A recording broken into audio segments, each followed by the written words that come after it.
Hai sahabat, hari ini saya akan rekap film komedi aksi Korea 2019 berjudul Do They In Me. Film ini bercerita tentang pertukaran tubuh antara dua pria, seorang gangster dan seorang siswa sekolah menengah.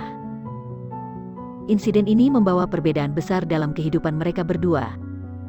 Bagaimana mereka bisa bertahan dengan hidup yang berbeda? Mari kita cari tahu. Di hari yang cerah, Jang pergi untuk makan siang di warung ramen. Entah kenapa dia tidak memakan makanannya dan langsung membayarnya. Dia juga dipaksa untuk membayar makanan yang dimakan oleh seorang siswa yang duduk di sebelah mejanya. Setelah itu, dia menyetir ke suatu tempat. Ketika dia ingin jalan, ada tukang sampah mengumpulkan sampah dari lingkungan dan membuatnya tidak bisa melewatinya. Ini adalah di mana semuanya terjadi. Ketika Zhang sedang menunggu tukang sampah, dia memutuskan untuk keluar dari mobil untuk memanggil asistennya. Dan di saat yang sama, Kim, siswa sekolah menengah, berdiri di tepi atap. Kemudian sesuatu yang tidak diinginkan terjadi. Dia jatuh dari atap dan bertabrakan dengan Jang. Keduanya kehilangan kesadaran dan dibawa ke rumah sakit. Sesaat kemudian, Jang bangun dari ketidaksadarannya. Dia bangun dari tempat tidur dan berjalan di lorong. Tetapi dia menemukan sesuatu yang salah. Ketika semua orang di rumah sakit memanggilnya Nakim, dia sangat bingung sampai dia melihat seorang pria berbaring di tempat tidur di sebelah kamarnya. Dia mengenali bahwa pria itu adalah dia. Ketika dia melihat di cermin, dia menjadi lebih yakin bahwa dia hidup di dalam tubuh anak-anak. Dia terus berusaha meyakinkan semua orang bahwa dia bukan Kim, tetapi tidak ada yang percaya padanya. Karena dokter mengatakan bahwa dia amnesia retrograd, dia kemudian mencoba menabrak tubuh anak ini ke aslinya, untuk menukar kembali tubuh mereka, tetapi dia gagal. Dan ketika dia melakukan itu, asistennya Chul masuk ke kamar dan menjadi marah ketika melihat anak ini melakukan sesuatu yang tidak pantas. Maka dia diberitahu untuk menjauh atau Chul akan memukulinya. Mengetahui bahwa Jang tidak dapat melakukan apa untuk mendapatkan kembali tubuhnya, dia berkewajiban untuk hidup sebagai siswa sekolah menengah. Dia hidup sebagai versi baru Kim. Pada hari dia kembali ke sekolah, dia mengalami sesuatu yang Kim alami, dan belum pernah dia alami sebelumnya. Dia melihat temannya diganggu oleh sekelompok teman. Dia bahkan diundang untuk berkelahi sepulang sekolah. Tapi ini bukan Kim yang semua orang tahu. Ini adalah Kim dengan hati seorang gangster. Dia tidak akan ragu untuk memukuli semua orang. Jang menjadi penasaran mengapa semua orang memperlakukannya seperti pecundang. Jadi dia berencana untuk bertemu dengan beberapa pengganggu di bukit. Sepulang sekolah dia pergi ke sana dengan temannya Jake. Di sana dia bertanya kepada salah satu pengganggu, apakah ada sesuatu yang telah dia lakukan yang membuat mereka tidak menyukainya. Jawabannya tidak. Alasannya hanya karena Jang terlihat seperti pecundang. Setelah mendapatkan informasi yang dia inginkan, Jang dan temannya meninggalkan pengganggu. Dia datang ke kantor tempat Cole bekerja. Cole awalnya tidak percaya padanya, tapi Jang tahu bagaimana mendapatkan kepercayaan asistennya. Dia menceritakan semua yang tidak ada yang tahu tentang Cole. Dan itu berhasil. Yang kemudian bertanya kepada Cole, mengapa dia menjaga bosnya di rumah sakit. Kemudian kebenaran yang mengejutkan keluar dari mulut Cole. Dia mengatakan bahwa pesaing Jang mencoba membunuhnya. Keesokan harinya, sepulang sekolah, Yang sedang menelepon dengan Cole pada saat yang sama. Hyun bersenggolan dengannya dan menjatuhkan boneka. Dia putuskan untuk mengembalikannya, dan mereka akhirnya bertemu. Saat yang mengejutkan terjadi, dia melihat bahwa ibu Hyun adalah mantan pacarnya Seon, yang dia putuskan untuk wanita lain. Beberapa saat kemudian Zhang meminta bantuan Cole untuk mengetahui apakah dia adalah putrinya.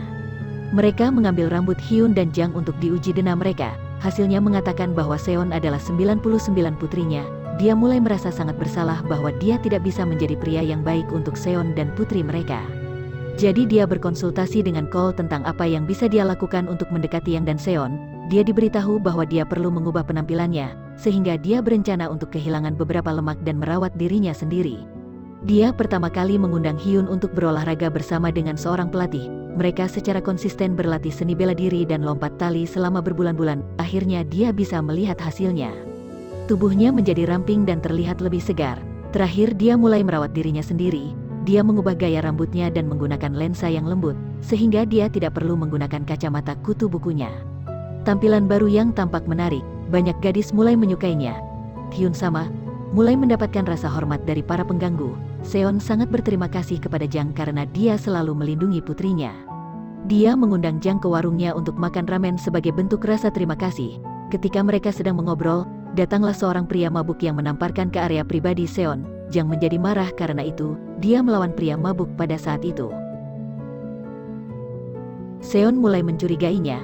Dia melihat kemiripan kata-kata dan tindakan Jang dan Kim, dan membuat Jang untuk menjelaskan siapa dia. Sebenarnya dia menceritakan kisah tentang bagaimana dia bertukar tubuh.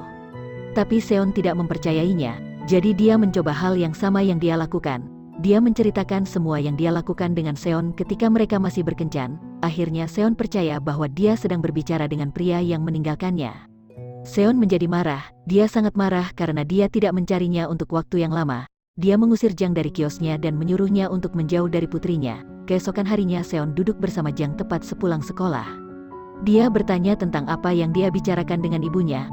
Keingintahuannya muncul karena ibunya menyuruhnya untuk tidak bertemu dengannya lagi. Saat mereka berbicara, salah satu OSIS mendekati mereka.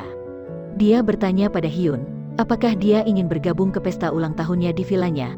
Hyun menerima undangan itu. Dia senang bahwa orang buangan seperti dia dapat bergabung ke pesta. Sementara itu pada saat yang sama Jang bertemu Seon. Di sana Jang berencana untuk sekali lagi meminta maaf atas semua yang telah dia lakukan selama itu. Jang tahu bahwa dia tidak dapat mengubah apapun yang telah dibesarkan oleh Seon sendiri, dan dia tidak memiliki hak untuk merawat putrinya. Dia juga berpikir bahwa jika pertukaran tubuh ini tidak terjadi, dia tidak akan pernah mencarinya, jadi dia memutuskan untuk meninggalkan Jang. Tetapi saat Seon menuju ke pintu keluar, Jang mengejarnya dan mencium bibirnya. Dan itu membuat Seon marah. Dia menamparnya dan ingin menyeretnya ke polisi. Ketika dia menyeret Jang keluar, Jang mendapat telepon dari Jae. Jae mengatakan kepada Seon, Hyun berada dalam situasi buruk. Dia mengantarkan makanan kepada gadis-gadis yang tidak diundang ke pesta. Ketika dia mendengar itu, Jang segera meninggalkan Seon dan meminta Cole untuk mengiriminya mobil. Dia kemudian pergi ke tempat pesta diadakan. Dan di sana dia melihat Hyun dikelilingi oleh anak laki-laki. Dia merasa bahwa dia membutuhkan bantuan.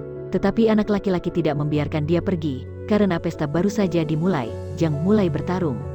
Untungnya Jang dan Hyun telah belajar seni bela diri sebelumnya, sehingga mereka bisa mengalahkan semua anak laki-laki dan meninggalkan villa. Jang diberitahu oleh Cole bahwa istri Jang berselingkuh dengan CEO pesaingnya. Jadi dia menulis surat kepada ketua ayah tentang istrinya. Dia memberitahu ketua bahwa dia adalah korban dan istrinya berkomplot dengan pria lain. Tiba-tiba Kim terbangun dari komanya. Kim sekarang tinggal di dalam tubuh gangster.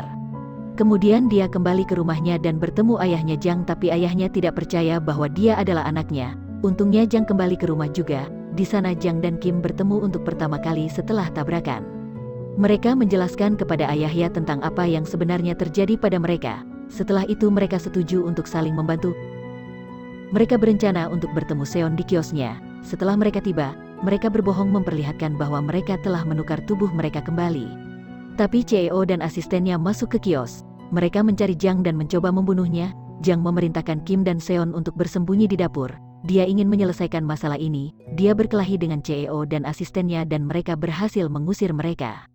Seon memaafkan Jang dan bersedia menerima dia untuk kembali ke hidupnya. Ketua mengundang Jang ke tempatnya. Dia ingin mengklarifikasi tentang surat yang dia kirim. Melihat bahwa Jang adalah korban, dia menawarkan Jang untuk menjadi penggantinya. Tetapi Jang yang sebenarnya Kim pada waktu itu menolaknya, karena dia tidak tahu harus berkata apa. Ketika Jang bertemu dengannya, dia menghargai Kim atas keputusannya. Dia merasa lega bahwa dia tidak lagi harus menjalani kehidupan kriminal yang menyedihkan. Sayangnya istrinya berencana untuk membunuh mereka. Tetapi karena Jang sadar akan situasinya, dia menyelamatkan Kim dan dia ditabrak mobil. Dia terluka parah dan dibawa ke rumah sakit. Ketika Jang akan mati, Jang dan Kim tiba-tiba berganti tubuh mereka kembali. Di akhir ini film kita diperlihatkan bahwa Kim masih hidup dan Jang kembali dengan Seon. Jang bahkan membeli toko untuk membangun toko roti mereka. Semua bekerja di sana, dengan Jang dan Cole. Subscribe untuk menonton lebih banyak video seperti ini. Nyalakan notifikasi dan tinggalkan like dan komentar untuk membantu channel ini. Terima kasih telah menonton dan sampai jumpa di lain waktu.